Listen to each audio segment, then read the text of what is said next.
Good day, happy travelers. Seven Continents Travel Agency here today to talk about a cruise that I just got back from. I was on the Carnival Mardi Gras over the Thanksgiving break with stops in Nassau, Amber Cove, and the Grand Turk. Here to tell you all about what are we going to talk about? We're going to talk about boarding using Faster Than Fun. We're going to talk about the room, some excursions, duty free, some prices that I observed, what places were better than others.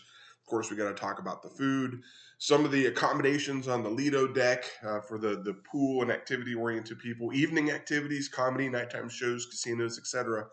Talk about the service of the wait staff, the room staff, Disembarkment, and I'll give it a comparison to the Horizon and Magic. So we picked this because it's going to a new stop, never been to Grand Turk before. Went with my mom and dad, my sister, my wife, and my kids. So we had three generations, lots of age groups, and in short, we had a great experience. We'll talk about what went well, what could be done better, what will I do differently next time, and what I will do the same next time. So let's talk about boarding with Faster with Fun. Here you will see an overview of what it is. I've boarded this ship with it. I've boarded this ship without it. And I'll actually post. I did a much more in-depth video about this experience. I'll put it here. But in short, without it, it took me about 30 to 45 minutes to arrive within your window. The line to get through security is a little longer. The line to meet with your person to get your face picture taken is a little longer. With Faster to Fun, you skip that. Debarkation, oh my goodness, it was a disaster. So if you want to know more about it, it was smooth. Nobody really complained about it, whether they had it or didn't. If you want to know more about it, I'll post another video there, but boarding was not an issue. The room, we were in 15285. Again, I posted a much larger, longer video that includes a video walkthrough. I'll post that here as well. In short, great room for three people. Kids slept in. This turns into a bed here. There's ample power here. We brought a USB fan and ran it up along the ceiling with magnetic hooks. Ran here, had a USB fan here. There's USB ports here.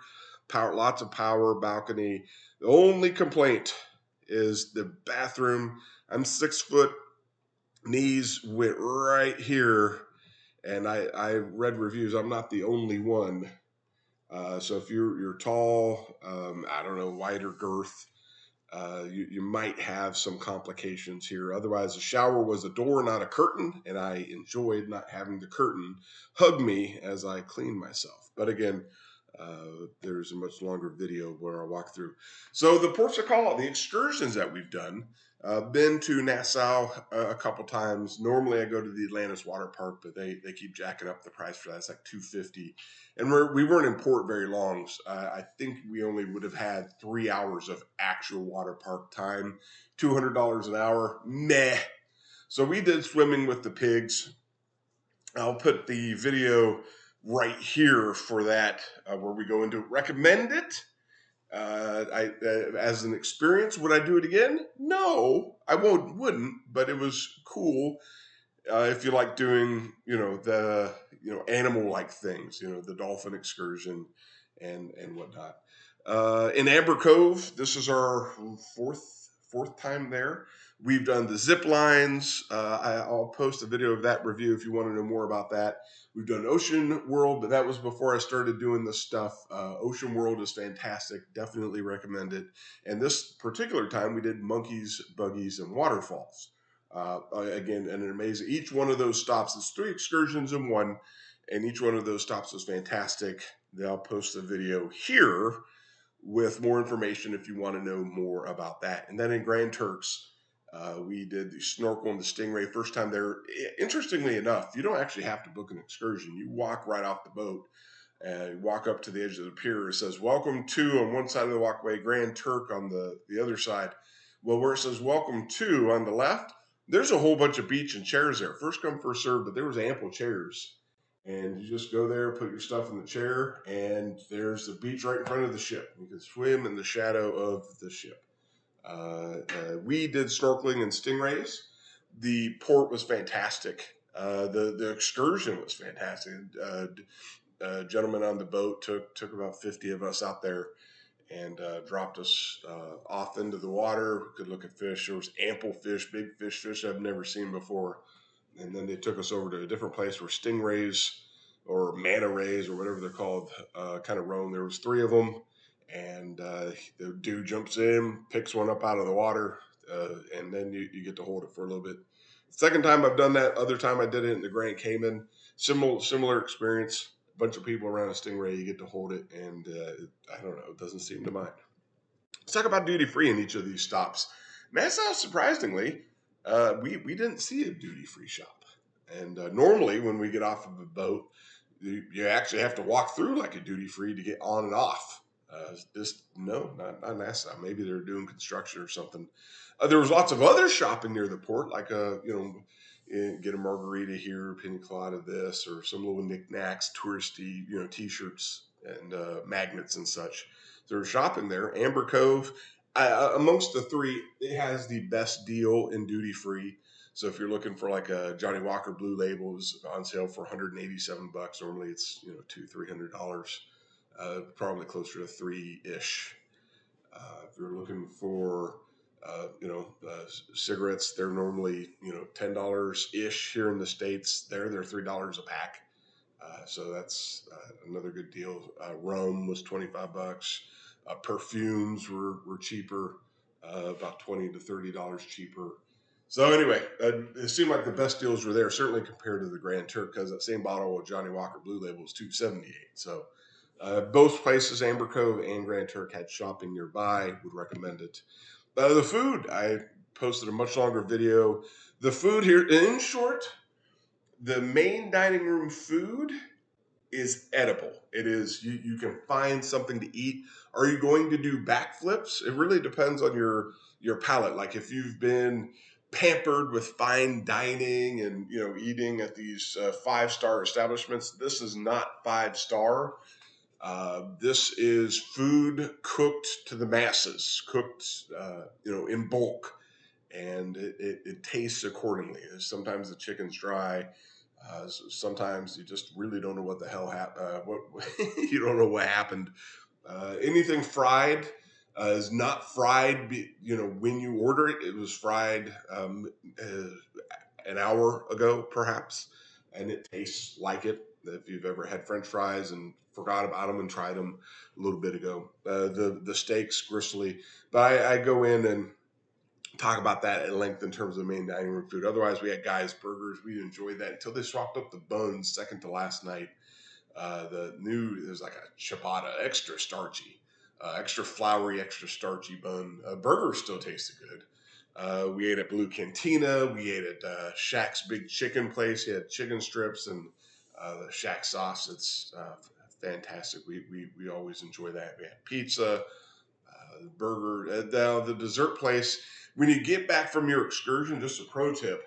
For some odd reason, they shut food down when you get back on the ship, and there's going to be a dormant period. Carnival loves leaving ports between 3 and 5. And so when you get back onto the ship between 3 and 5, and a lot of our excursions did run up till that time, most of the excursions didn't have a lunch, so you ate breakfast 8-9 o'clock in the morning. You didn't have lunch. You get on, you're kind of hungry, and they literally, you walk up to the Lido deck to grab something from the buffet.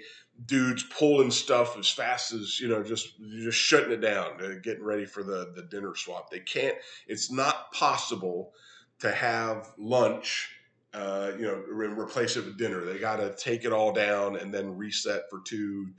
Until whenever it comes back up at 6. So just you're going to have Shaq's Big Chicken, which closed at 4 or 5. The Blue Cantina, which had great burritos, they closed. They're only open for a couple hours for lunch. It's very tough. They make it very tough. But Guy's Burger was seemingly always open, so that's what we had. Pizza was pretty far away from the Lido decks. But if you were down in deck 8, pizza, but I always had a line. uh, and people always ordered whole pizzas. So dude would pull out a dozen pizzas, and then that was that. A couple, two people went up and said, "I'll take three whole pizzas." You go through four of those people, and the line's 40 long. Well, you're not going to make very many people happy. So anyway, there's just some waiting. As it was, the food was fine. The food was fine. It was fine. Let's talk about the pools, hot tubs, water parks. There's value in the Serenity pool if you like peace and quiet. Just like a place to relax. All the pools. There's 6,600 people on here. This was a sold out Thanksgiving cruise. All the pools were busy, and I mean just busy. Hot tubs had 20. I was like, hey, maybe I'll get in a hot tub. No, 20 kids. The every time I walk past it, and so that's my kid enjoyed the water slides and water park. There's lots of thrilling adventures in the water park, like really good stuff. He also did the ropes course, enjoyed it, and this one has a roller coaster, Celebrity Mardi Gras and the Soon Jubilee. They all have the Bolt roller coaster on it. As long as you weigh under 300 pounds, you can get on it. We do a couple laps. $15 a person. Is it thrilling? No. Is it a roller coaster? Yeah, it is. It's similar to what you'd see at the county fair. Yeah, maybe a roller coaster. We're not talking Six Flags or nothing. It's just it's fine. You're 18 stories high, so you just it is fine. I recommend it for the novelty, not necessarily for the thrill. Evening entertainment. So that's another reason I like to cruise. We get comedy shows. Then there's like some Broadway like theater shows. We enjoyed the comedy shows this time. They're PG. My kid really enjoys them. He's 12, and they were family friendly. Sometimes they kind of pushed the envelope a little bit and slip where they shouldn't. But this particular cruise, the comedians, there's about five of them. They were good. There's two. There's the Punchliners Lounge, which seemed it was bigger, but it always had rated R stuff, so we never made it there. Liquid Lounge was for the PG, and pro tip: get there 45 minutes, 30 minutes before the door opens. There was often people in line 45 minutes before the show starts, and they had three shows running from 6, 7, 8 for the PG, and there was always a line. Shows 30 minutes long, and it was standing room only. Theater shows and center stage, the shows are worth doing. They do some, like strings, voodoo magic, or a voodoo show, and then a magic show, and a Las Vegas show. They do some Broadway hits. They do some rock and roll kind of ish hits, some country stuff. I recommend it. Sometimes it's better than others, and it's included in the cost. Just uh, there's 6,600 people on the boat, and the center stage I thought had some of the better shows, but it would only hold maybe 500 people from deck 6, 7, and 8. Maybe 500 people, and if you didn't get there 45 minutes early to an hour, there was no way to see it. The other show, Mardi Gras Theater in the back, more people, so you didn't have to get there as early. But and again, we often got there because we were a larger group. There were 6 of us.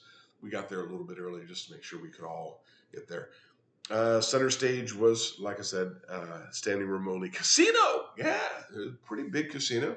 They have a smoking side and a non-smoking side if you're concerned about it. But otherwise, it was a lot of fun. Didn't win any, as a matter of fact, lost a little bit, but it's part of it. Kills the time. Other things to do aside from shows. Thursday, there was Thursday. They had all the Thanksgiving games on the Lido deck. They had movies under the stars. They had Mission Impossible. They had the Barbie movie, the new Indiana Jones movie. So there was a lot of stuff to do. And it was actually, the weather was pretty comfortable coming up from the Grand Turk. So you were just south of the Bahamas. Shorts, t-shirt, laying out in the open, and the air was just fine. It was fantastic. In-room entertainment is meh. They don't really want you in the room. They're not making money if you're in the room.